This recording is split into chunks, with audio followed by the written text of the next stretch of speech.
बाप, आपल्या गावामधला भव्य पुतळा फार सुंदर आहे. पुतळे आज प्रत्येक ठिकाणी आहेत. एक माफी मागून शब्द बोलेल, पुतळे आज प्रत्येक ठिकाणी आहेत. आणि विशेष म्हणजे आता प्रत्येक गावोगावी पुतळं बसवण्याचा जो अट्टाहास सर्व तरुण मंडळीने घेतलेला तो फार चांगला आहे. कारण छत्रपती शिवाजी महाराज ज्या गावामध्ये आहेत ना, त्या गावामध्ये मला नाही वाटत की पुन्हा कधीतरी अशा वाईट गोष्टी होतील, नाही का. कारण डोळ्याला दिसणारं सात्विक जे चित्र आहे, ते सात्विक असणारं चित्र माणसाच्या मनाला शांत करून टाकतं. फार सुंदर इथं पुतळा आहे माईबाप. पण ऐका, आत्ताच एका गोष्टीची फार शोकांतिका वाटते. आत्ताच काल का परवा मला वाटतं एक फार दुर्दैवी घटना आपल्या महाराष्ट्रामध्ये घडलेली. फार दुर्दैवी, इतकी दुर्दैवी की याचा विचार सुद्धा कधी कोणी केला नसेल. ऐका, छत्रपती शिवाजी महाराजांचा पुतळा काढून टाकण्याकरिता गावातील अनेक 500-550 माणसं एकत्रित येतात. पण त्या 500 माणसांवर मात करणारी वाघिणी आपल्या महाराष्ट्राला भेटली आहे. खऱ्या अर्थानं लेक कशी असावी तर त्या लेकरासारखी असावी. बरं, मुलगी कशी असावी. आज प्रत्येक मुली प्रत्येक ठिकाणी आहेत. आज मुली प्रत्येक ध्यासामध्ये प्रत्येक मुली काही ना काही करतायत. पण ऐका, त्या काही न काही करता त्या मुलीनं एकदा छत्रपती शिवाजी महाराजांची वाघीण झालंच पाहिजे. तेव्हाच कुठेतरी ती या महाराष्ट्रामध्ये सुरक्षित राहू शकते, नाही का. आणि खऱ्या अर्थानं फार मला वाटतं ती दुर्दैवी घटना आहेच. पण त्याच्यातून आज छत्रपती शिवाजी महाराजांना आनंद झाला असेल. आणि वरून छत्रपती शिवाजी महाराज म्हणत असतील की त्या काळामध्ये लुगड्यातल्या स्त्रिया वाचवल्या म्हणून आज ड्रेस मधली मुलगी माझ्या कामाला आली. आज हे छत्रपती शिवाजी महाराज म्हणत असतील. बरं, आबरूची चिंता केली नाही माईबाप, आबरूची सुद्धा चिंता केली नाही. पण त्या छत्रपती शिवाजी महाराजांच्या पुतळ्याला कोणाला हात लावू दिला नाही, हे की नाही. फार सुंदर. आणि खऱ्या अर्थानं ही धर्माची गोष्ट आपण जपली पाहिजे. काही कीर्तन किती ऐकले, किती वाया लावले, याला अर्थ नाहीये. पण एक गोष्ट मी तुम्हाला हात जोडून प्रार्थना करून सांगेल, काही करू नका जीवनामध्ये, फक्त धर्म बुडू देऊ नका माईबाप. छत्रपती शिवाजी महाराज कोणी एका जातीचे नाहीये. छत्रपती शिवाजी महाराजांनी भगवं वादळ निर्माण केलं. ते भगवं वादळ कुठल्याच एका जातीचं नाहीये, तर ते छत्रपती शिवाजी महाराज अवघ्या हिंदू समाजाचे आहेत, नाही का. पण ते म्हणतात ना, आपलेच गद्दार असतात, त्याच्यामुळे जास्त बाकीच्यांच्या नादी लागून उपयोग नाही, नाही का. चला ऐका, ते पहिल्यापासूनच चालू आलेलं आहे. छत्रपती संभाजी महाराज काय गटले असते का. अहो, कोणाच्या बापाच्या आहे, कोणाची मदत होती त्यांना घटवण्याची. पण आपलेच मूर्ख निघाले. माफी मागून बोलते, नालायक म्हटलं तरी काही हरकत नाही, की नाही. त्याच्या ते लायकीचे नसत म्हणून नाही तुम्ही ना म्हणा, मी लायक म्हणते. उलट व्हायला लागले ते, की नाही. पण चला, आपलेच गद्दार निघाले. आणि खऱ्या अर्थानं आपल्याच माणसाने छत्रपती संभाजी महाराजांना हाती दिलं माईबाप. फार कठीण अवस्था आहे सध्याच्या काळामध्ये. म्हणून खऱ्या अर्थानं सध्याच्या काळामध्ये विचार केला तर कोणी कोणाचं राहिलेलं नाहीये. म्हणून जीवन जगत असताना स्वतः पुरता परमार्थ करा आणि जगाकरिता संसार करा.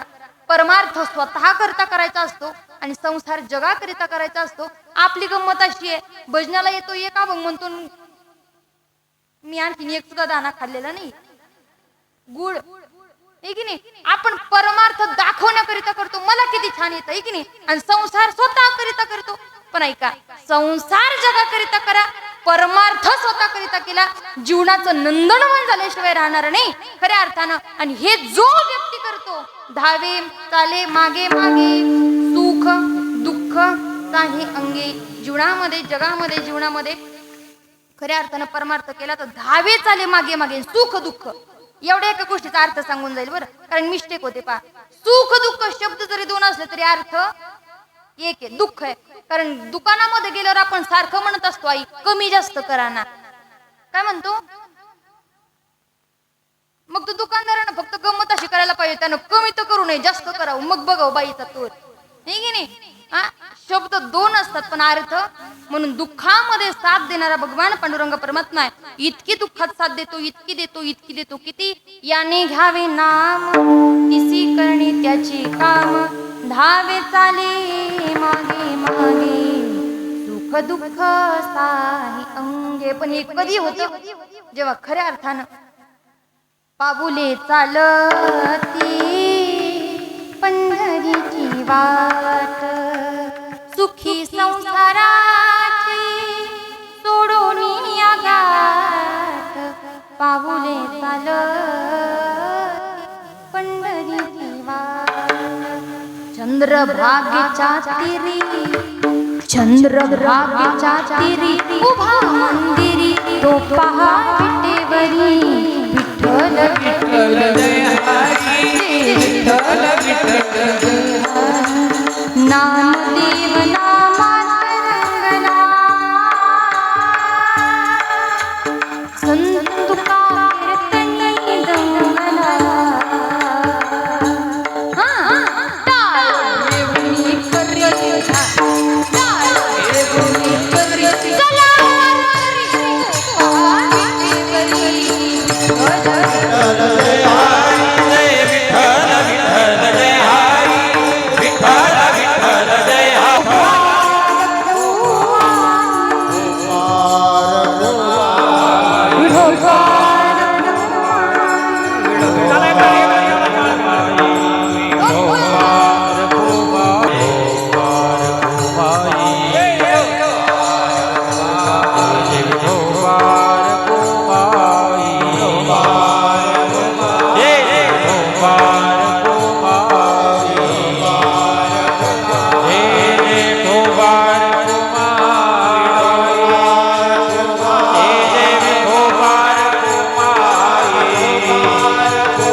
इतका भोळा आहे, भोळा नाही तर भोळी आहे. कारण तुम्ही भोळी नसतात, त्या जास्त भोळ्या असतात, ठीक आहे. म्हणून तुकोबराय म्हणतात विठ्ठल भोळा नाही भोळी या भंगाचं शेवटचं चरण.